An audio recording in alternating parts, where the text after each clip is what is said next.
Falamos essas semanas que o Evangelho de João não é sinóptico, ou seja, Mateus, Marcos e Lucas seguem o mesmo raciocínio. João, por sua vez, escreve com base no que ele viu. Os outros três escrevem com base no que falaram a respeito e que também testemunharam. O Evangelho de João é o que ele viu e ouviu. E ele vai registrando isso, não com base nos outros. João 1:40. André, irmão de Simão Pedro, era um dos dois que tinham ouvido que João dissera e que havia um segundo Jesus. O primeiro que ele encontrou foi Simão, seu irmão, e lhe disse: achamos o Messias, isto é, o Cristo, e levou a Jesus. Jesus olhou para ele e disse: você é Simão, filho de João, e será chamado Cefas, que quer dizer Pedro. Petros, fragmento de rocha, né? Uma lasca da rocha, da pedra de esquina, era o que era Pedro. Versículo 43, no dia seguinte Jesus decidiu partir para a Galiléia, quando encontrou Filipe e disse: siga-me. Filipe, como André e Pedro, era da cidade de Betsaída, e Filipe encontrou Natanael e disse: achamos aquele sobre quem Moisés escreveu na lei, e a respeito de quem os profetas também escreveram, Jesus, o Nazareno. Jesus de Nazaré, o filho de José. Perguntou Natanael: Nazaré? Pode vir alguma coisa boa de lá? Disse Filipe: venha e veja. Ao ver Natanael se aproximando, disse Jesus: aí está um verdadeiro israelita, em quem não há falsidade. Perguntou Natanael: de onde o Senhor me conhece? E Jesus respondeu: eu o vi quando você ainda estava debaixo da figueira, antes de Filipe o chamar. Então Natanael declarou: mestre, tu és filho de Deus, tu és o rei de Israel. Tem uma frase que estamos nos apegando nesses dias, do Tozer, A.W. Tozer, que diz o seguinte: dá-me a verdade e a felicidade. Se eu não puder ter as duas coisas, dá-me a verdade, porque nós teremos muito tempo no céu para ser feliz. Dá-me a verdade e a felicidade. Se eu não puder ter as duas, dá-me a verdade. Nós vamos ter muito tempo no céu para ser feliz. Vivemos dias, irmãos, do estético, do que vale ao estético. Vivemos dias do midiático, do que a mídia fala a nosso respeito. Vivemos dias do que nós conseguimos apresentar de nós mesmos.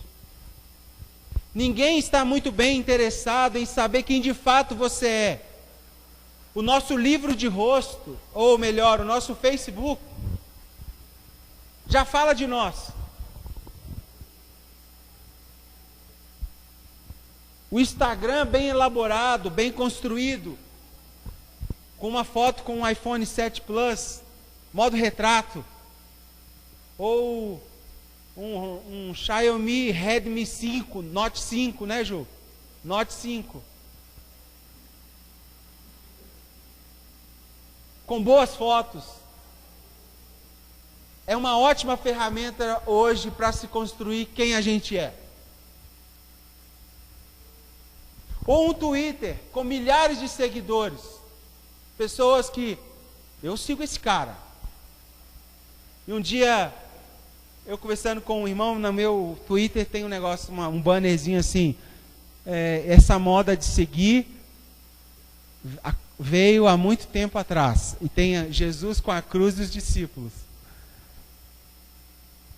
E aí eu vi um irmãozinho que tem muitos seguidores, muito popular. E eu falei, bom, eu vou seguir ele, que eu quero ver quantos seguidores de fato ele tem. E eu comecei a não para julgá-lo, mas para me fazer uma autoanálise de mim. E eu comecei a perceber que nas mídias ele tinha muitos seguidores. Mas eu nunca vi ele indo para um serviço ou prestando um serviço a Deus com mais alguém, nem com sua esposa, nem com seus filhos. E isso começou a me chamar a atenção. Possivelmente ele tem muitos seguidores, mas não tem nenhum seguidor. Ele não consegue transferir para outra pessoa a imagem de Cristo. Então não tem discípulo nenhum, mas midiaticamente falando, ele tem mais. Ele tem diversos. Ele tem poder de influência. E o que me assusta, irmãos, é que é uma crescente. O que importa mesmo é o que eu mostro que eu sou. O que importa mesmo é a minha casca, é o que você está vendo. Porque ninguém está muito afim de trabalhar para entrar ali dentro. Falta verdade nas nossas relações. Em toda a nossa vida, nossas famílias lutaram tanto para construir virtudes, que o telefone, uma foto, um vídeo, não consegue transmitir como elas são. Mas esse mundo, entre parênteses, sistema caído de Satanás, se propõe a construir imagem de pessoas e rotular pessoas pelo que eles conseguem ver. Eu, propriamente dito, não sou isso que você está vendo. Hoje eu estou disfarçado. Hoje eu estou com uma farda. Estou com uma missão. Estou com o microfone na mão. Então, teoricamente, eu detenho o poder. Mas eu mesmo, eu, é outra coisa. Eu mesmo é amanhã, 7 horas da manhã, meio bolado, assim. Principalmente se o Timóteo, olha lá, ó, não dormiu a noite inteira, agora está dormindo no colo da Ju. Ontem fui dormir 1 hora da manhã, 2 horas ele acordou, tipo assim, vamos brincar. Aí quando isso acontece numa segunda de manhã, a noite toda, desse jeito, na segunda é eu. Sou eu. Quando chega aquele bolo de carta no 5º dia útil, e você passa perto do escaninho lá e vê do escaninho do seu prédio, aquele bolo lá, e você dá aquela olhada e vem aquele sentimento, de novo, aquele sou eu. Quando eu encontro com pessoas e com realidades que são mais agressivas do que eu consigo contemplar, sou eu. Quando não tem ninguém em casa e eu vou usar o banheiro, sou eu. É diferente. Com filho pequeno, nem em banheiro a gente consegue ir, né? Com a porta aberta, com a mão no berço. Não é isso? Mais ou menos? Mas quando não tem ninguém, aí você vai no banheiro, toma aquele banho, aí sou eu. Aqui não, aqui é só um papel. Nosso grande problema, irmãos, é o que disse Moody, o tráfico de verdades não vividas. Nós amamos comunicar o que nós nunca experimentamos. Nós amamos mostrar aquilo que a gente não é. A gente se propõe muito profundamente em querer agradar com falsas palavras do que ser desconfortável com verdadeiras palavras. Somos nós. Talvez muitos de nós, então, não gostaria de ter um amigo como Natanael. Natanael não é um amigo para se ter para quem vive desse mundo aí. Porque Natanael, aqui conta que ele era o companheiro mais chegado de Filipe, assim como Pedro era irmão de André e mais chegado de André, Tiago e João, Tiago mais chegado que João, com João, Filipe era o mais chegado a Natanael. E os dois tinham uma relação bem próxima. Diz que André encontra Jesus, João capítulo 1, fala com seu irmão André, eles vão juntos olhar Jesus, e pelo caminho encontra com Filipe, e Filipe não ia deixar de fora, e encontra com Natanael e fala: Natanael, sabe aquele que está escrito na lei e nos profetas? André e Pedro achou, vamos lá com a gente. O nome Natanael aparece nos 4 evangelhos e aparece com o nome de Bartolomeu. E por que desse nome? Bartolomeu significa filho de Tomai, ou Tomai. Bar, filho, Tomeu, Tomai. E Natanael significa Deus deu. Assim, Natanael é de fato filho de Tomeu. O pai dele chamava isso. Então era assim, o nome dele é Natanael, Deus deu. Mas sabe quando a gente usa aquela expressão? Ah, o filho do José. Ou tá entendendo?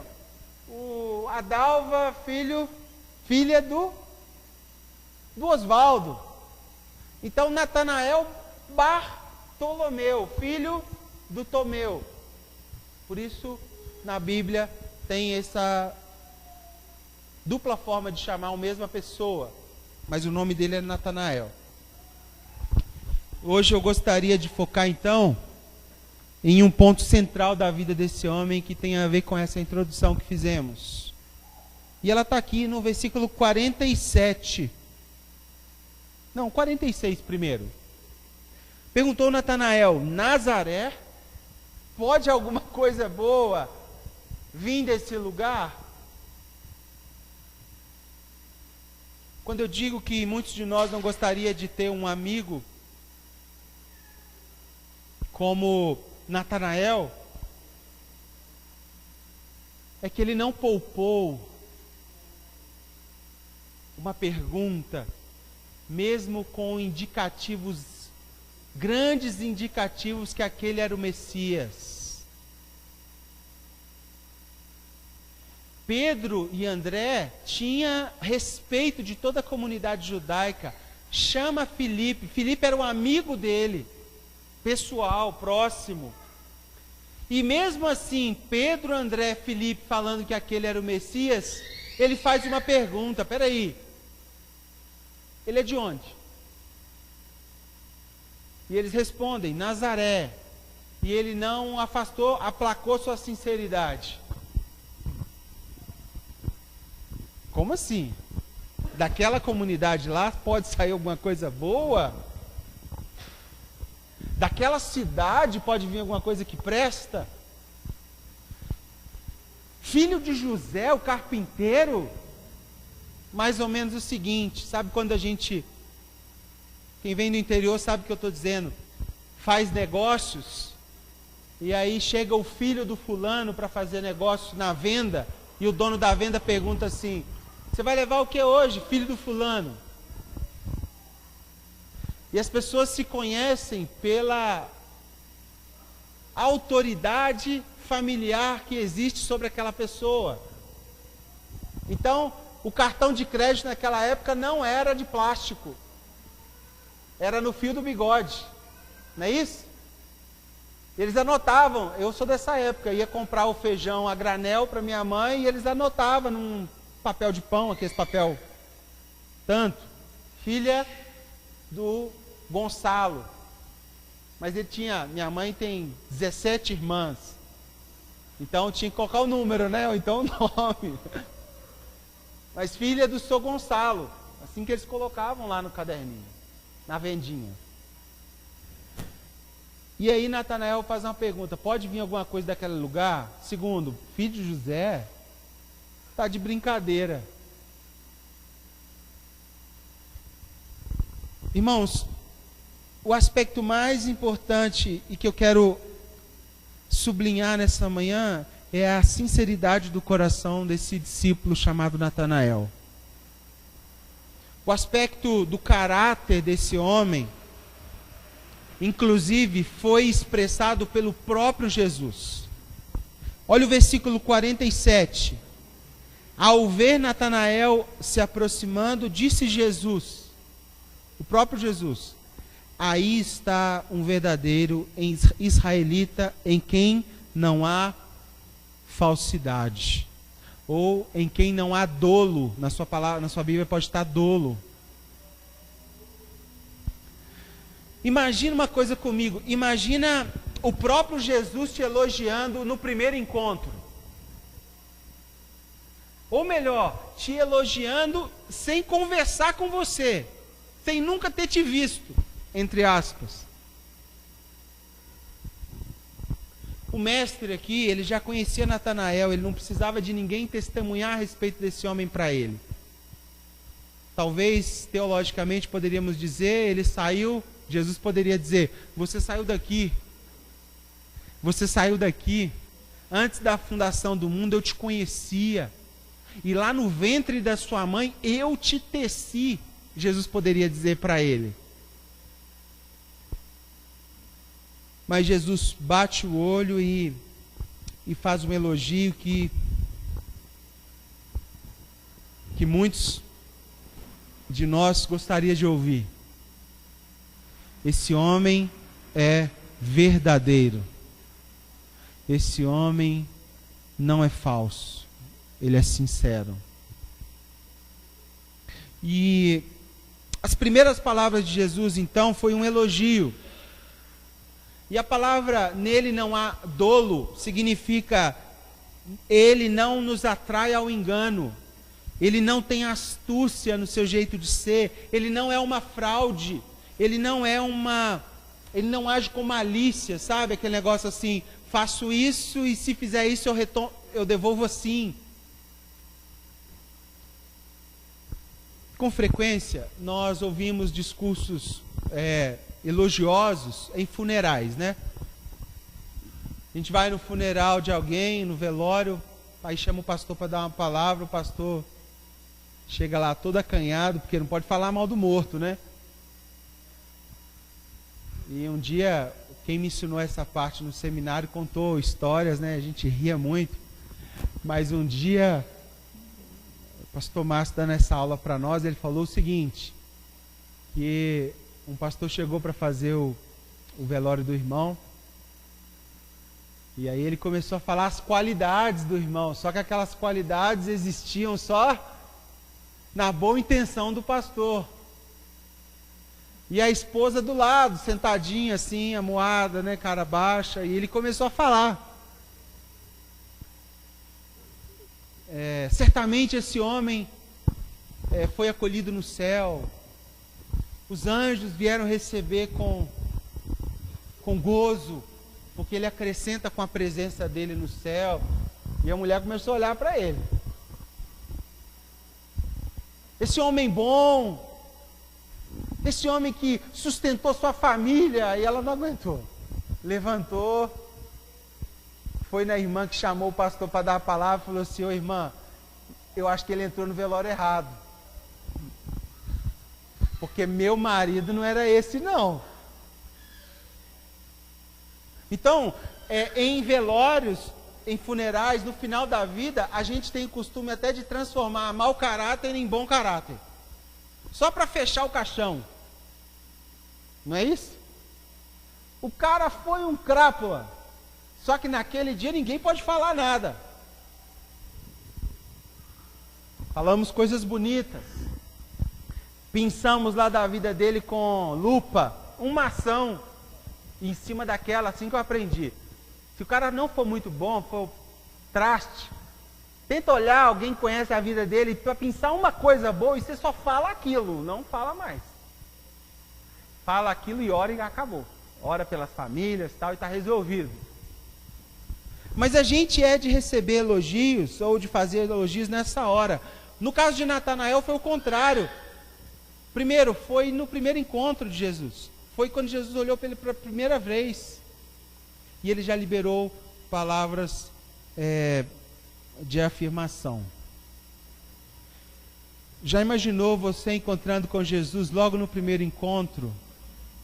E ele te recebendo com esse calibre de acolhimento?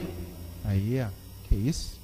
Agora eu virei pastor mesmo, pregador do evangelho. O fato é que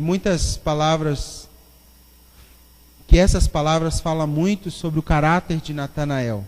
De fato, ele possuía um coração puro. Era humano, tinha imperfeições pecaminosas, tinha dificuldades, tropeçava, inclusive tinha preconceito. Hoje em dia não se pode ter preconceito, né, irmãos? É um negócio, você colocar qualquer coisa mal entendida no Facebook, você vai ser apedrejado. E eu concordo. Nós não podemos ter preconceito de raça, cor, nação, qualificação social. Não, isso aí é pequeno. Mas Paulo, por exemplo, fala para mim nem me assentar à mesa com aquele que peca deliberadamente. Isso é um preconceito. Isso é um pré-conceito. Vem um conceito antes da pessoa.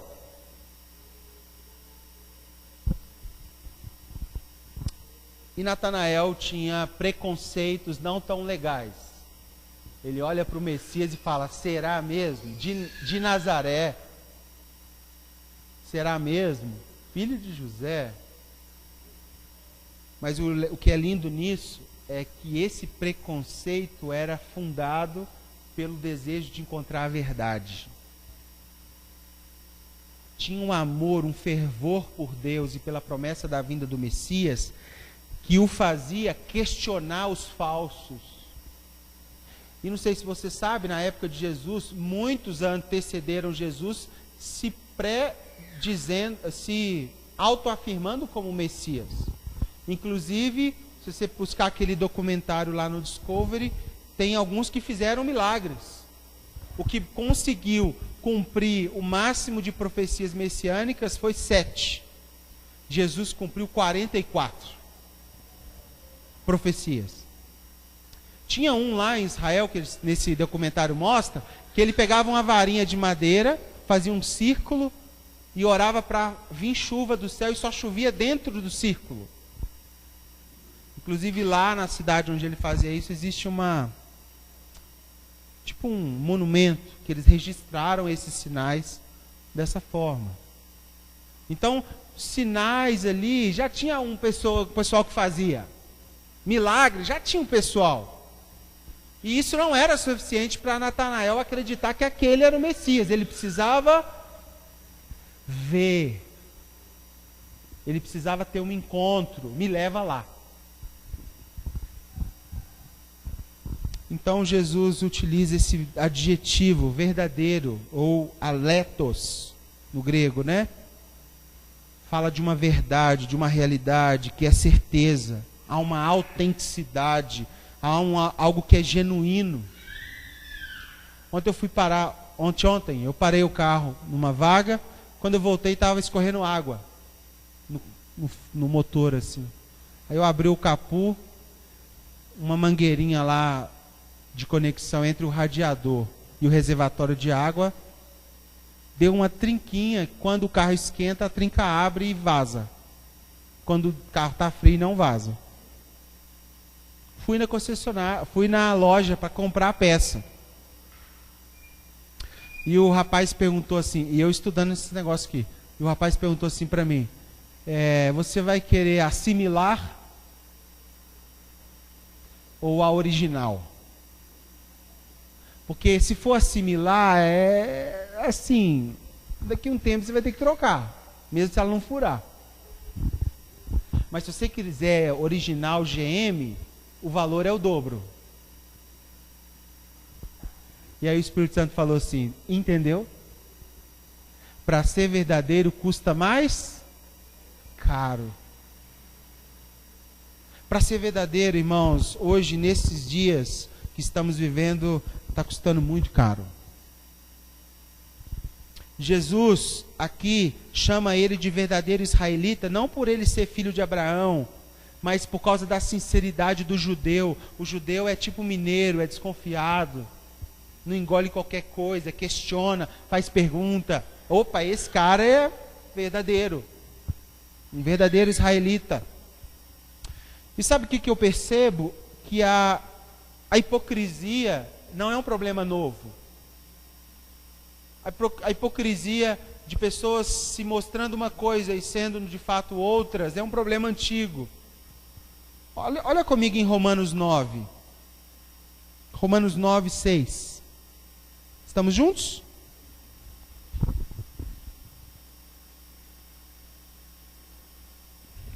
Romanos 9, 6. 9, 6. Não pensemos que a palavra de Deus falhou, pois nem todos os descendentes de Israel são Israel. Nem por serem descendentes de Abraão, passaram todos a ser filhos de Abraão. Ao contrário, por meio de Isaac, a sua descendência será considerada. O que ele está dizendo? Tem uma galerinha aí no nosso meio que parece que é. Que veste como é. Que tem até uns trejeitos, parece que é dos nossos. Mas não vem considerar ser porque ele é judeu. Paulo está construindo isso desde lá do capítulo 2 de Romanos. Olha lá, 2:28. 2:28. Romanos 2:28. Não é judeu quem o apenas é exteriormente, nem circuncisão o que é meramente exterior e físico. Não. Judeu é quem o é interiormente. E a circuncisão é a operação no coração pelo Espírito e não pela lei escrita. Então, não se tratava de é da minha galera, é da galera. Ou é da minha galera, é de Jesus. Epa!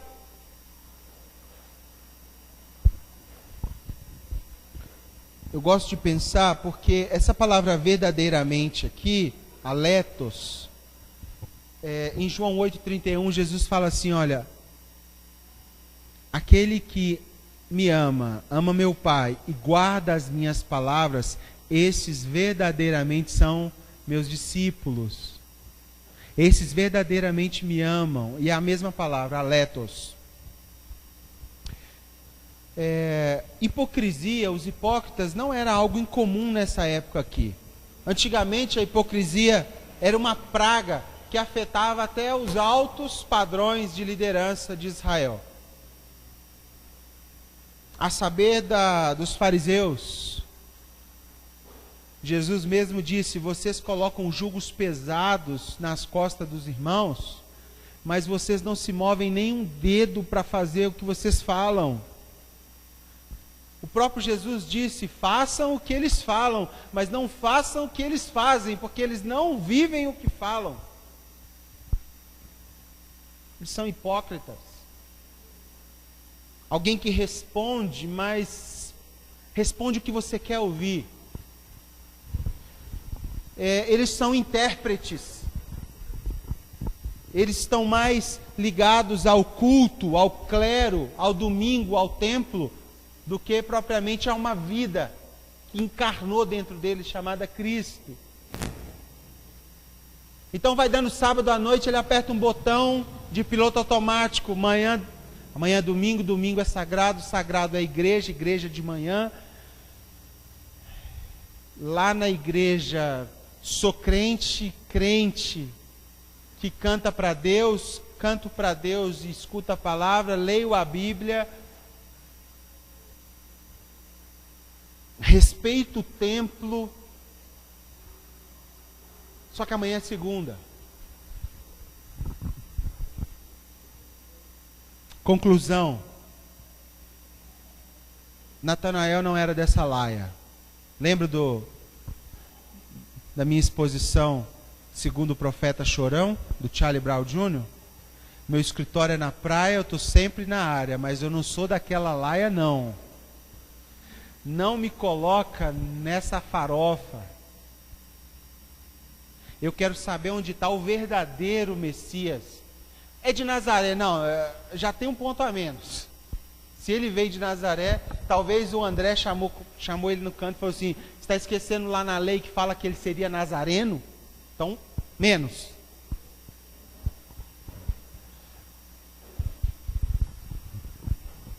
Mas ali de fato estava um homem que a gente aprende com ele que o coração dele era de fato judeu, era de fato circuncidado. Ele era de fato purificado contra a corrupção, a fé dele era autêntica, sua devoção não era apenas estética, ela era mais profunda. A devoção afetava inclusive as finanças desse homem. Alguém diz que é uma das áreas mais difíceis de se converter a Cristo, é o nosso bolso. Nossa boca converte primeiro. Mas até chegar nesse órgão aqui demora um pouco mais. Porque isso aqui tem vontade, isso aqui tem pensamentos, né? É um órgão. E talvez você está ouvindo eu falar essas coisas e falar assim, puxa, eu não sou desse calibre aí. De fato, esse homem era surpreendente. Tá bom, pastor, mas o que eu faço? Porque quando eu olho para dentro de mim, meu coração é tipo isso. E ontem à noite eu descobri um texto, Jeremias 17, 9 e 10. Eu não sei quem pôs ele aqui, eu nunca tinha visto. Abra lá comigo, Jeremias 17, 9 e 10. O coração é mais enganoso que qualquer outra coisa, e a sua doença é incurável. Quem é capaz de compreendê-lo? Ponto de interrogação. Versículo 10, a resposta. Eu sou o Senhor que sonda esse coração, examino a sua mente e recompenso a cada um de acordo com a sua conduta e de acordo com as suas obras. Sou eu que esquadrinho o seu coração. Bom, a palavra enganoso aqui, enganoso coração, é absorto, né? E tem a ver com nosso coração, ele é imerso a um pensamento, a uma realidade tão escondida, que até eu mesmo falando de mim, eu escondo de mim o que de fato está aqui dentro. Estamos juntos? Vou repetir. A palavra enganoso aqui significa o seguinte, que se eu perguntar para o Gabriel, como está seu coração, e ele tentar falar, o máximo que ele consegue pensar e vir na mente dele, né? Ele pode tentar, mas de fato como está, ele não consegue descobrir. A verdade do coração dele está tão profunda, tão enraizada, que até a mente dele é limitada para chegar nesse lugar. Por isso que o profeta diz, quem pode então me levar a esse lugar, me curar na percepção de como de fato é meu coração? E aí o versículo 10 responde, eu, o Senhor. E quando ele usa a palavra esquadrinhar, ele está usando o termo de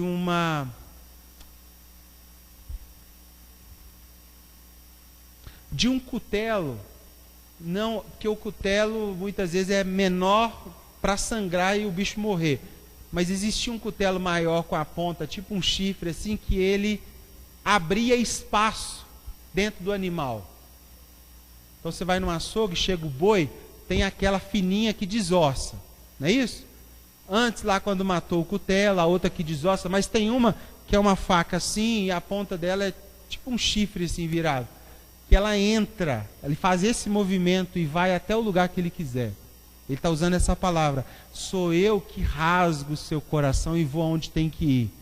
Onde tem verdades que nem você sabe a respeito de ti mesmo. Porque o que você fala é enganoso a respeito do seu coração. O que você fala é superficial a respeito de você. Você acha que você é isso, meu amigo, mas no fundo, é eu que tenho a faca e entro aonde eu tenho que entrar para te mostrar e para mudar o que eu quero mudar. Você já conheceu alguém que fica tentando mostrar uma coisa e ela se esforça, aí sem perceber uma hora escapole assim, de fato ela revela quem ela é? Já aconteceu? Às vezes você está com um trabalho novo, né? E aquela pessoa está te tratando bem todo dia.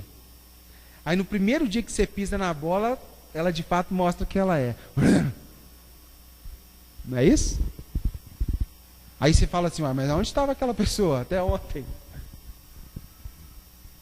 Como que ela mudou tão rápido? O Senhor está dizendo, por mais que o Denilson tenta falar dele mesmo, tudo que ele tenta falar pode ser engano até para ele. Ele pode se auto-iludir com o que ele sabe a respeito dele mesmo. Sou eu, o Senhor, que pico em pedacinhos o coração de cada um. Sou eu, o Senhor, que entro nesse lugar, que preciso de uma faca especial que eu tenho. Eu que entro lá e exponho de fato como é seu coração. Não é coisa para um humano fazer, é coisa para mim fazer, o Senhor. O Senhor entra em nós. Nosso coração, naturalmente, não está disposto a se abrir para ninguém. Sim ou não? Nosso coração não está disposto a ser esquadrinhado por ninguém. Tem alguém aqui querendo pôr o coração na mesa?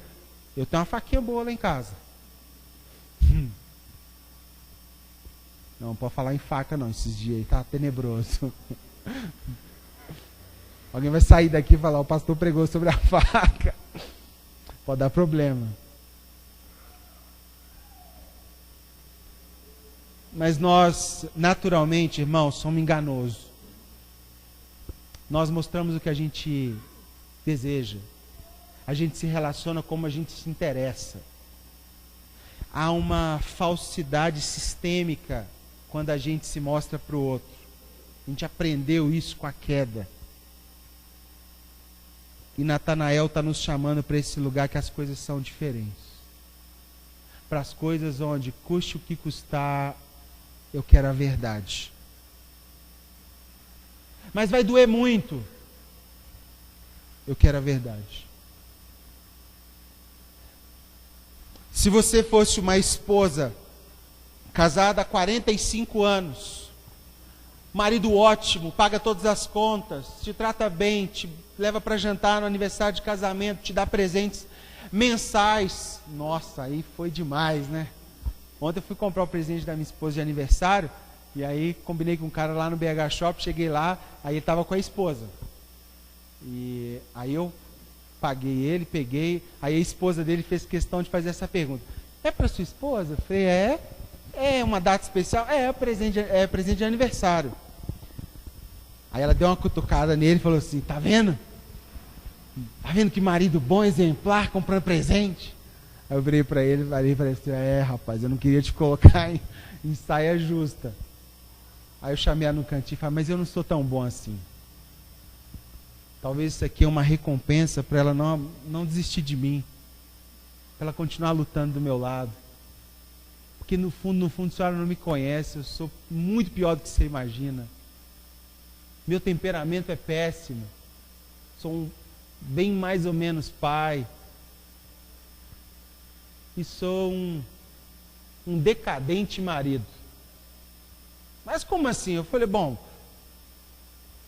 quando eu conheci ela, era poesias e poesias. Era carta de amor. Era postagem no Facebook uma por dia.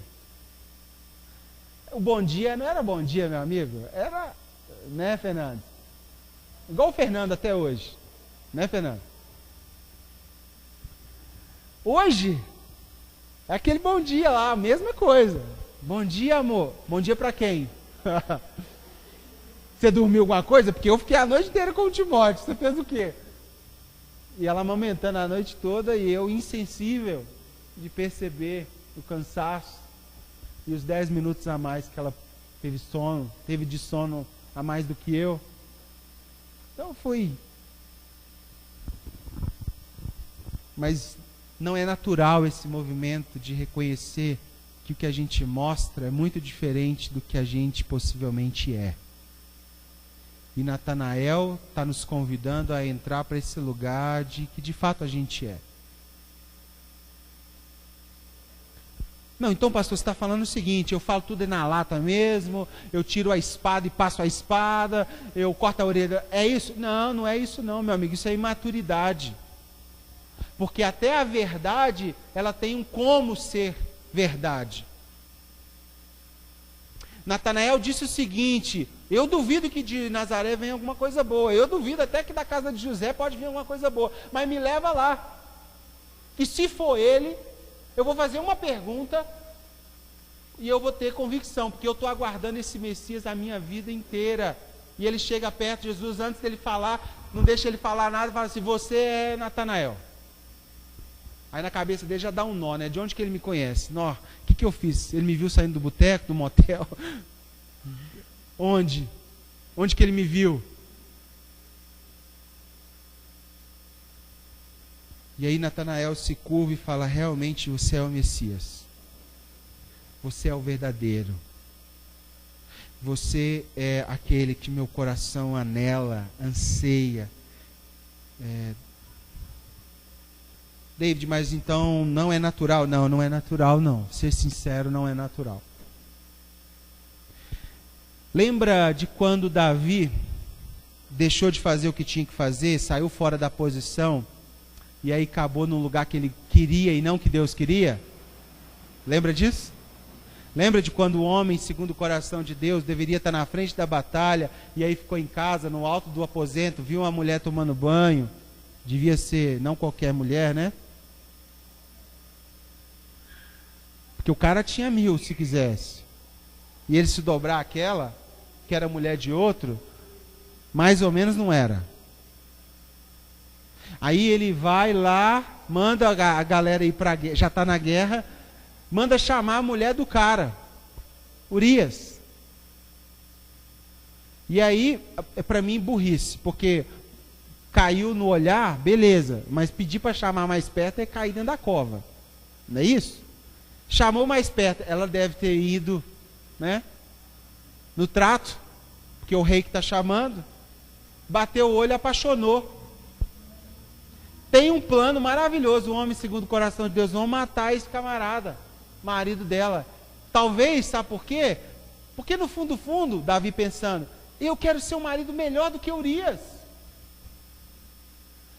Talvez na conversa de WhatsApp ali de Davi para essa mulher, Batseba, era o seguinte, aqueles papinhos lero-lero de que gente casada não pode ter. Como é que ele te trata? Ele te dá isso? É o tipo de papo que não se tem em relações contrárias à nossa relação, marido e mulher. E talvez Davi entrou nesse negócio. Mensaginha à noite, Facebook, resultado.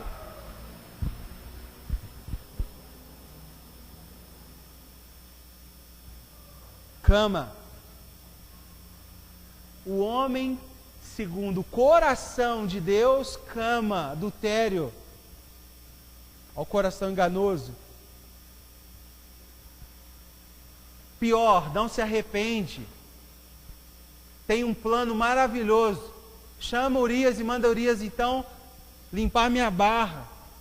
Manda ele dormir com a sua esposa. Urias chega na porta de casa, deita na porta, no sereno. E aí o rei fica sabendo e fica bravo, chama ele e fala, por que você fez isso, Urias? Porque não é justo. A tenda dos meus soldados estão na guerra. Os meus homens estão na guerra. Não é legítimo eu curtir com a minha família, com a minha esposa, enquanto os meus estão lá. Eu costumo dizer que a verdade de Urias denuncia a mentira de Davi. Não é isso? Aí Davi tem um outro plano. Beleza, já que você é muito justo, muito certinho, volta para a guerra, liga para o cara, mata esse homem, põe na frente. Olha o homem segundo o coração de Deus. Então não vem com esse papinho que seu coração é bom. Se o seu coração é bom ou não é, só depende daquele que tem a faca para entrar aí dentro e saber como de fato ele é. Porque até o homem segundo o coração de Deus adulterou, teve intenções malignas, pecados obstinados. E Davi cai, mata esse homem. E um dia Deus, Natan, sabe o que significa o nome Natan? Dádiva. Só que quem gosta de um Natan sincero? Lembra da história? Natan chega para Davi, Davi, rei, com toda... É o seguinte, vou te contar um caso, você precisa me dar uma sentença para me levar quem me enviou. Existia duas famílias, essa família tinha 30 ovelhas, 50, 200, e outro, o criador tinha uma ovelha, e ele amava essa ovelha. Ele criava essa ovelha, ele penteava o cabelo dessa ovelha, ele tratava ela como a única, porque ela era única para ele. Os filhos desse homem pegavam essa ovelhinha no colo e tratava como bebê, dormia na cama. Só que aí, Davi, esse homem que tinha 30, não satisfeito com as 30 que tinha, manda buscar essa ovelha da outra e sacrifica a ovelha.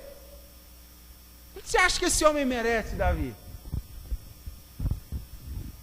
Davi dá aquela respirada estética de rei. Davi infla o pulmão com o poder da caneta, do estético, do moralmente correto, do politicamente ideal, e fala: mata esse homem. E aí o profeta levanta aquele dedinho sincero: esse homem é você. É você que precisa se arrepender. Senão Deus vai te matar hoje. Como assim? Vem aqui na janela, olha lá. Os Salmos fala que havia hoste de anjos com espada na mão para arrancar a cabeça de Davi, caso ele não se arrependesse. Davi na hora cai no chão, raspa a cabeça, põe cinzas, e ele levanta em oração e fala o Salmo 51. Pai, pequei contra o céu, contra ti somente pequei.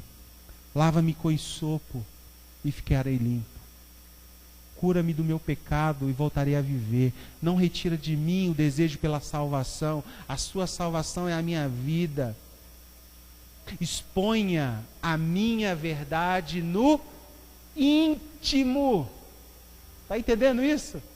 Não era qualquer verdade. É uma verdade que está nesse lugar que só Deus pode entrar. Exponha a minha verdade no íntimo. E aí sim a minha alma volta a florescer.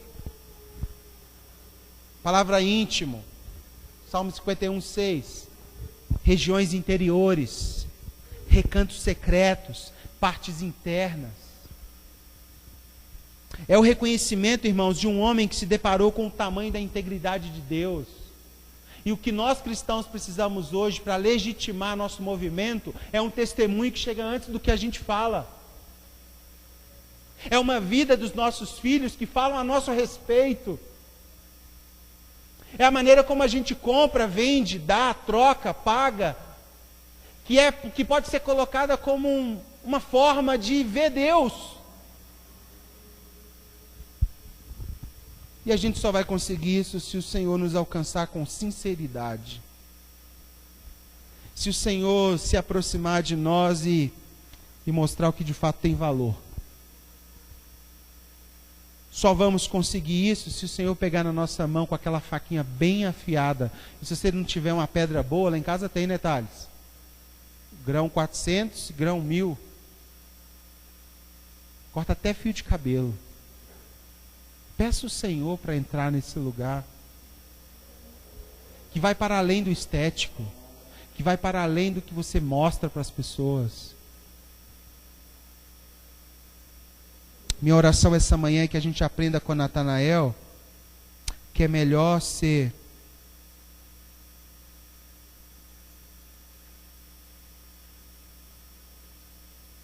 um verdadeiro indigesto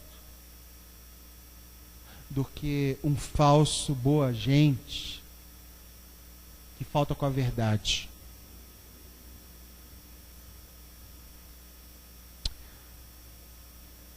Para finalizar, sabe qual é a origem da palavra sincero? Quando os vasos eram fabricados de cerâmica, e por algum motivo eles caíam, quebravam ou tinham alguma rachadura, os seus fabricantes cobriam essas rachaduras com cera. E depois de cobrir a rachadura com cera, eles pintavam o vaso de novo e colocavam o vaso para ser vendido. Porém, quando aquele comerciante de boa fé comprava o vaso e ia fazer o devido uso do vaso, quando ele começava a colocar a terra, o que acontecia com o vaso? Ele abria. Porque ele não tinha estrutura. Faltava estrutura naquela pessoa. Por isso que aquela pessoa fazia promessas e não cumpre. Falta estrutura, tem rachaduras. E muitas vezes essas rachaduras, elas não estão expostas, elas estão com cera. Elas estão tampadas. Numa relação superficial, você acha que o vaso é igual a outro vaso que não tem rachadura. Quando você olha na vitrine, é lindo. Quando você começa a relação, começa a andar perto, você fala, uau, eu achei essa pessoa, é essa pessoa. Só que quando você vai ali, tem mais rachadura que você imaginou ter. Não é à toa que o Brasil é líder em venda de cosméticos estéticos.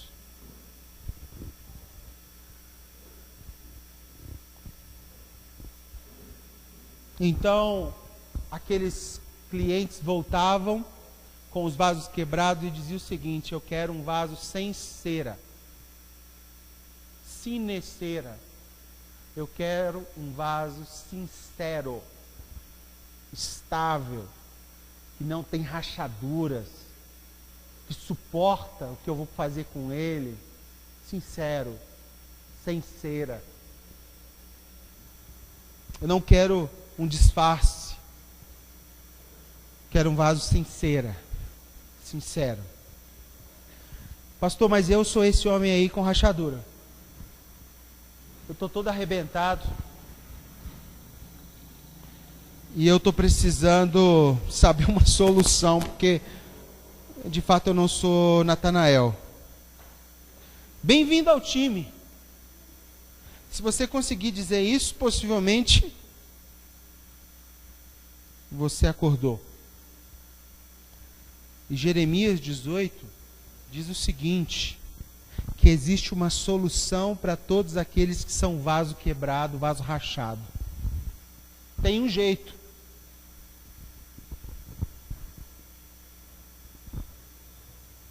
Vá à casa do oleiro e ali você ouvirá a minha mensagem. Então eu fui à casa do oleiro e vi trabalhando sobre a roda um senhor barbado, velho, um habilidoso. Mas o vaso de barro que estava formando estava rachado, tinha problemas.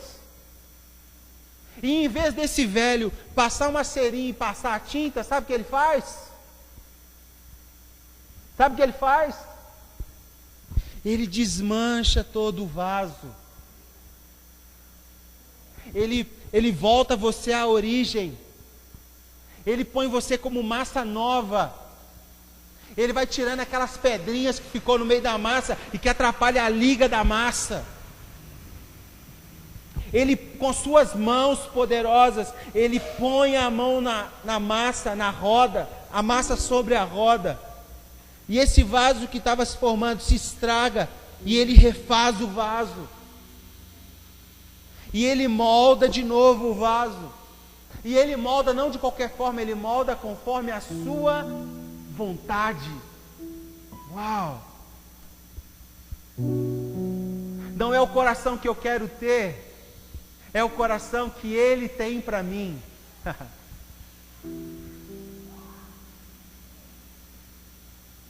Então o Senhor dirigiu-me a palavra e disse: ó comunidade, pão da vida,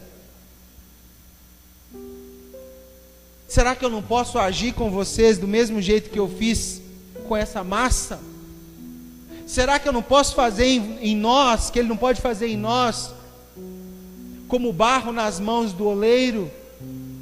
Será que você não pode se permitir ficar sobre a roda, girando sobre as mãos dele?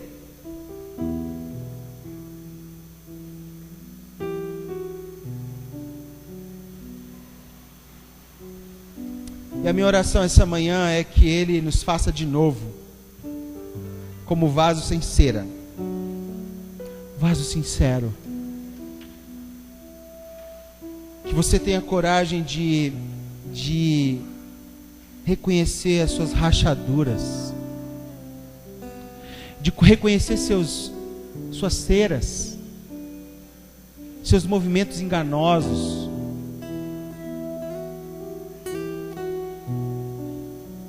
Que Deus te conduza a esse lugar onde o oleiro está ali disponível para enfiar as mãos dentro de você e fazer do seu coração um vaso novo. Oh.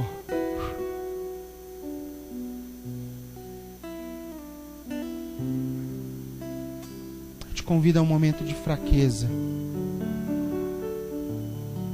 Te convido a um momento de você abaixar suas armas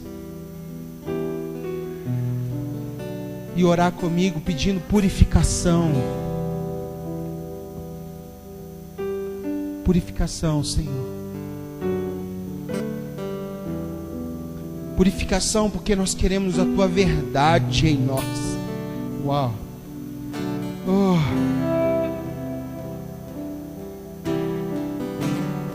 Eixe. Te convido a orar por ti mesmo. Levante a sua voz.